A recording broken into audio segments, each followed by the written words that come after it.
সম্পূর্ণ নতুন ধরনের রেসিপি নিয়ে আপনাদের সামনে হাজির হলাম। অসাধারণ স্বাদের একটি রেসিপি, বাচ্চা থেকে বড় সবারই ভীষণ পছন্দ হবে। গুড ইভিনিং এভরিওয়ান, শতাব্দীর কিচেনে আপনাদের সবাইকে স্বাগত জানাই। আজকের রেসিপি মুগেশ্বরী পটল। তাহলে চলুন শুরু করা যাক আজকের এই সহজ এবং সুস্বাদু রেসিপি। প্রথমে কড়াইতে 150 গ্রাম মুগ ডাল দিয়ে দিলাম। ডালগুলোকে খুব ভালোভাবে ভেজে নেব। মুগ ডালগুলো খুব ভালোভাবে ভাজা হয়ে গেছে, খুব সুন্দর একটা স্মেল বেরোচ্ছে।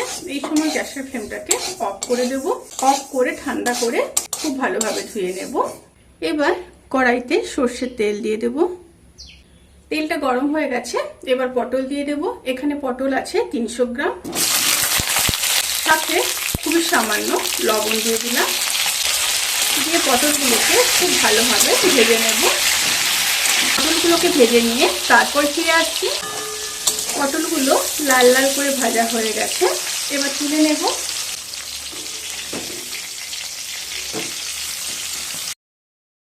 কড়াইতে তেল অনেকটাই ছিল, আমি তুলে নিয়েছি। আর 2 চামচ মতো তেল রেখেছি। তেলের মধ্যে দিয়ে দেব 2টো শুকনো লঙ্কা, 1টা তেজপাতা, হাফ চামচ হিং, হাফ চামচ গোটা জিরে, 3টা থেতো করে রাখা এলাচ, 3টে লবঙ্গ, সামান্য দারচিনি দিয়ে একটু মিশিয়ে নেব। তেল থেকে যখন একটা সুন্দর স্মেল আসতে শুরু করবে, সেই সময় কেটে রাখা একটা মিডিয়াম সাইজের টমেটো দিয়ে দেব। টমেটো দিয়ে খুব ভালোভাবে মিশিয়ে নেব। মিশিয়ে নিয়ে 1 থেকে 1.5 মিনিট রান্না করে নেব। এই সময় স্টিমটা কিন্তু অতি অবশ্যই লোতে থাকবে। এই রেসিপির জন্য একটা মশলা রেডি করে নেব। তার জন্য দিয়ে দেব 1 চামচ লঙ্কার গুঁড়ো, 1 চামচ রোস্টেড জিরে আর ধনের গুঁড়ো, 1 চামচ হলুদ গুঁড়ো, আর দিয়ে দেব 1 চামচ আদা বাটা। সামান্য জল দিয়ে দেব। জল দিয়ে মশলাগুলোকে খুব ভালোভাবে মিশিয়ে নেব। এবার দিয়ে দেব মিশিয়ে রাখা মশলা। মশলা দিয়ে খুব ভালোভাবে কষিয়ে নেব।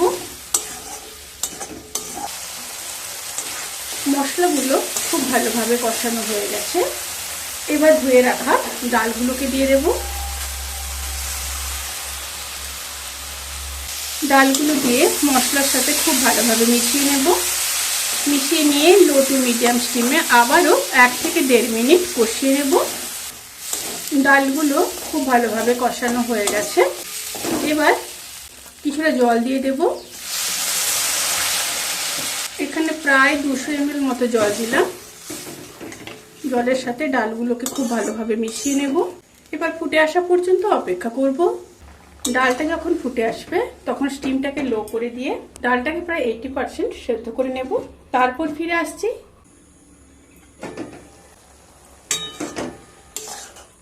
ডালগুলো প্রায় 80% সেদ্ধ হয়ে গেছে।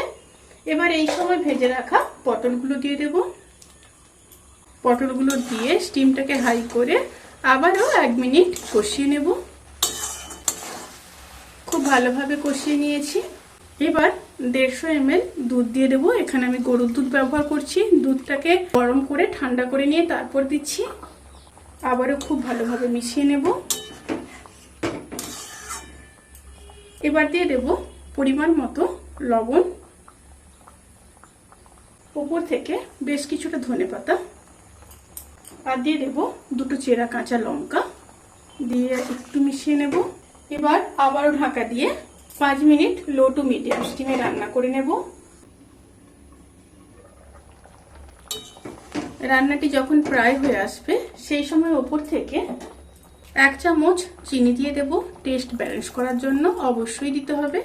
হাফ চামচ হোমমেড গরম মশলার গুঁড়ো, আর দিয়ে দেব 1 চামচ ঘি। এবার খুব ভালোভাবে মিশিয়ে নেব। এই রেসিপিটি কিন্তু এইভাবে মাখো মাখো থাকবে। এবার গ্যাসের ফ্লেমটাকে অফ করে দেব।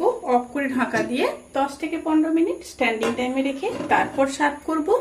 রেসিপিটি কেমন লাগলো প্লিজ কমেন্ট করে জানাতে কিন্তু ভুলবেন না। যদি ভালো লেগে থাকে তাহলে সাবস্ক্রাইব করে পাশে থাকা বেল আইকন প্রেস করে নোটিফিকেশান অল করে রাখবেন। তাতে করে আমি যত রেসিপি দেব সমস্ত লিঙ্ক আপনাদের কাছে পৌঁছে যাবে। আপনারা সবাই ভালো থাকবেন, সুস্থ থাকবেন, সাবধানে থাকবেন। আজকের মতো এই পর্যন্ত, পরের ভিডিওর জন্য অপেক্ষা করুন। টাটা।